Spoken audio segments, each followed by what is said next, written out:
ఈరోజు మనము మురుమురాల మిక్చర్ చేసుకుంటున్నాము.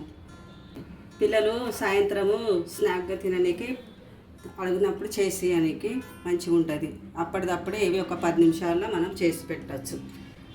ఫస్ట్ స్టవ్ అంటించుకొని మురుమురాలు మనం బౌల్లో వేసుకొని కొంచెం ఇవి వేడెక్కేదాకా ఎంచుకోవాలి. ఎందుకంటే ఇవి మెత్తబడిపోతాయి. ఇవి కొంచెం మంచిగా వేగే వరకు, ఎందుకంటే మనకు ఇట్లా నోట్లో వేసుకుంటే కురుకురలు ఉండేటట్టు వేయించుకోవాలి. ఇప్పుడు మురుగురాలు మనకు మంచిగా వేగినాయి. ఇట్లా నోట్లో వేసుకుంటే మంచిగా కరలారాలి. ఇప్పుడు దీన్ని ఒక బౌల్లో తీసేసుకుంటున్నాం. మళ్ళీ ఇదే పాత్ర పెట్టి ఇప్పుడు దీన్ని తాలింపు వేసుకున్నాం.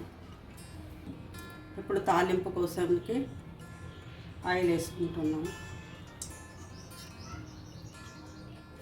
2 స్పూన్లు ఆయిల్ కొంచెం వేడైన తర్వాత నేను ఒక 1/2 కప్పు పల్లీలు వేసుకుంటున్నాను. ఇప్పుడు పల్లీలు వేసుకొని బాగా కలుపుకోవాలి. కలుపుకున్నాక ఇప్పుడు మినపప్పు వేసి బాగా కలపాలి. బాగా కలుపుతుండాలి. తర్వాత మనం పుట్నాల పప్పు వేసుకొని కలుపుకోవాలి. కలుపుకున్న కొంచెం సేపు అయినాక మనం జీలకర్ర, ఎల్లిపాయలు దంచినవి వేసుకొని కలుపుకొని ఉల్లిపాయలు, పచ్చిమిరపకాయలు, కరివేపాకు వేసి కలుపుకోవాలి. బాగా కలుపుతుండాలి. బాగా వేగినాక కొంచెం పసుపు, కొంచెం ఉప్పు వేసి బాగా కలిపి ఇప్పుడు మనము ఇవి వేయించి పెట్టుకున్న మురుగురాలను దీంట్లో వేసి బాగా కలుపుకోవాలి.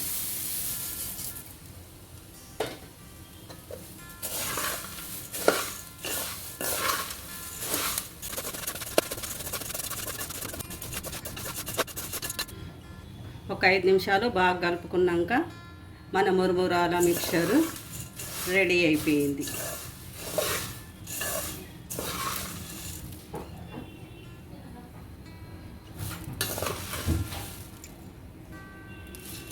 దీనిపైన ఇప్పుడు కొంచెం కొత్తిమీర వేసుకోవాలి.